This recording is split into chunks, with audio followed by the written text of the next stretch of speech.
Good morning बच्चों, मैं तंजीम sir आज आपके लिए किसी समतल आवेशित प्लेट या चादर कह सकते हैं के नज़दीक किसी बिंदु पर वैद्युत क्षेत्र की तीव्रता या उत्पन्न वैद्युत क्षेत्र को समझाने आया हूँ।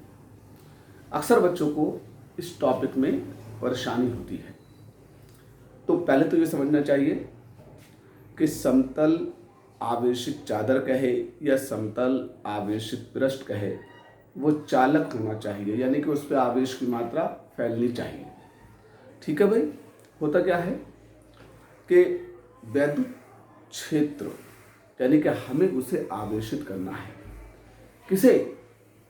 उस चादर को जिस पर हमें, ठीक है, इधर या इधर, जैसे अब ये मेरा हाथ है तो ये एक चादर है, तो इसका एक पृष्ठ इधर है तो एक पृष्ठ इधर भी है। ठीक है, तो अब मैं इसको टच करूंगा तो आवेश की मात्रा इस पर फैल जाएगी। आवेश की मात्रा क्या होगी? इस पर फैल जाएगी। तो आवेश की मात्रा जब इस पर फैल जाएगी तो उस आवेश की मात्रा यानी कि उस पर आवेश की उपस्थिति हो गई, और आवेश की उपस्थिति हो गई तो आवेश की उपस्थिति वैद्युत क्षेत्र हो गया, और वैद्युत क्षेत्र हो गया तो कहाँ पर वैद्युत क्षेत्र कितना हो गया, वो कैसे आएगा, ये सब इस वीडियो में मैं तुम्हें समझाऊंगा। वीडियो को अंत तक देखना, पूरा टॉपिक समझ में आएगा, बहुत अच्छी तरह से समझ में आएगा। अब क्या करना है, आपने पहले तो वैद्युत क्षेत्र की तीव्रता का जनरल सूत्र देखा कि Fe/Q0 होता है, जिसके अकॉर्डिंग वैद्युत क्षेत्र की तीव्रता का मात्रा बल का न्यूटन, आवेश की मात्रा का कूलाम, न्यूटन मीटर में कूलाम होगा। लेकिन हमारा टॉपिक है आवेशित प्लेट के नजदीक बिंदु पर वैद्युत क्षेत्र की तीव्रता। तो हमने एक क्षेत्रफल वाली चालक प्लेट ली और इस पर हमने Q आवेश की मात्रा फैला दी, तो जिससे इस पे आवेश का पृष्ठीय घनत्व आ गया, आवेश का पृष्ठीय घनत्व आ गया। तो फिर क्या होगा, आवेश का पृष्ठीय घनत्व वायु या निर्वात की वैद्युतशीलता का अनुपात इसके नजदीक वैद्युत क्षेत्र कहलाएगा। आवेश का पृष्ठीय घनत्व और वायु या निर्वात की वैद्युतशीलता का अनुपात चादर के नजदीक उत्पन्न वैद्युत क्षेत्र कहलाएगा। अब इसे जानेंगे कैसे कि ये बात सही है। तो आवेश का पृष्ठीय घनत्व सिग्मा, वायु या निर्वात की वैद्युतशीलता Q0, वायु निर्वात की वैद्युतशीलता कितनी होती है? Q0। इसके बाद हमने करा मात्रक लिखा। पिछली वीडियो में आवेश के पृष्ठ घनत्व का मात्रक कूलाम बटे मीटर स्क्वायर, और वायु या निर्वात की वैद्युतशीलता का मात्रक कूलाम स्क्वायर बटे में न्यूटन मीटर स्क्वायर। मात्रक पलटे तो मीटर स्क्वायर से मीटर स्क्वायर कैंसिल हो गया, एक कूलाम से एक कूलाम कैंसिल हो गया, बचा क्या? ऊपर न्यूटन नीचे कूलाम, तो न्यूटन बटे में कूलाम आ गया।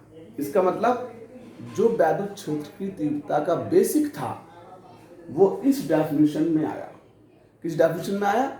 इस डेफिनेशन में आया जिसको हमने समतल आवेशित प्लेट के नजदीक वैद्युत क्षेत्र के रूप में देखा। अब आते हैं इसके सूत्र की तरफ। तो अब क्योंकि अभी मैंने बताया कि एक प्लेट में कितने, दो पृष्ठ थे, जैसे मेरा पंजा देखिए, एक पृष्ठ इधर है तो एक पृष्ठ इधर है, तो एक समतल पृष्ठ के दो पृष्ठ होते हैं, इसलिए पृष्ठ के एक ओर तीव्रता आधी रह जाएगी। आधी का मतलब इसकी हम आधी कर दें, तो हमने इसकी आधी लिखी कि हो सकता है कि किसी माध्यम में चादर रखी हो, उसका पैरावैद्युतांक है। अगर माध्यम नहीं होगा तो K का मान 1 लगा लेंगे, सिग्मा का मान Q/A रखेंगे, तो फिर E बराबर Q/2 ε0 KA आ जाएगा। तो ये जो था किसी समतल आवेशित पृष्ठ या चादर के नजदीक उत्पन्न वैद्युत क्षेत्र होता है। और ये चादर वैद्युत क्षेत्र अपना आप उत्पन्न नहीं करती है, जब इसे आवेशित किया जाएगा तब ये उत्पन्न होगा। तो फिर समझ लीजिएगा, जब आप किसी समतल चादर को लेंगे तो उसे क्या करेंगे, आवेशित करेंगे। तो पहले क्या आएगा, उस पर आवेश का पृष्ठीय घनत्व आएगा, आवेश का पृष्ठीय घनत्व आएगा। तभी आप डेफिनेशन में जाइए, आवेश का पृष्ठीय घनत्व तथा वायु या निर्वात की वैद्युतशीलता का अनुपात उस पृष्ठ के नजदीक उत्पन्न वैद्युत क्षेत्र कहलाएगा।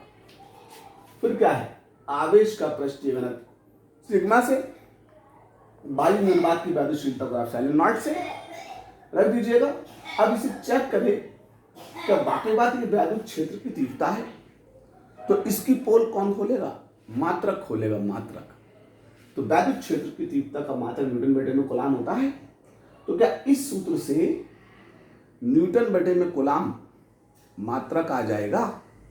तो उसको चेक करेंगे टेस्टिंग के लिए। तो आपने मात्रक लिखा सिग्मा का कूलाम बटे मीटर स्क्वायर, एप्सिलॉन नॉट का कूलाम स्क्वायर बटे में न्यूटन मीटर स्क्वायर। मात्रक को जब चेक किया, उसे कैलकुलेट किया, तो फिर आपका क्या आ गया, वैद्युत क्षेत्र की तीव्रता का मात्रक जो था वही आ गया न्यूटन बटे में कूलाम। तो इसका मतलब हमारी पूरी डेफिनेशन क्या है, पूरी तरीके से करेक्ट है, कॉन्सेप्ट पूरा करेक्ट है। अब आप क्या कीजिएगा, ठीक है, वीडियो को लाइक और सब्सक्राइब कीजिएगा। अगली वीडियो में मैं आपके लिए अगली प्रॉब्लम को लेकर के आऊँगा। तब तक के लिए जय हिंद, जय भारत।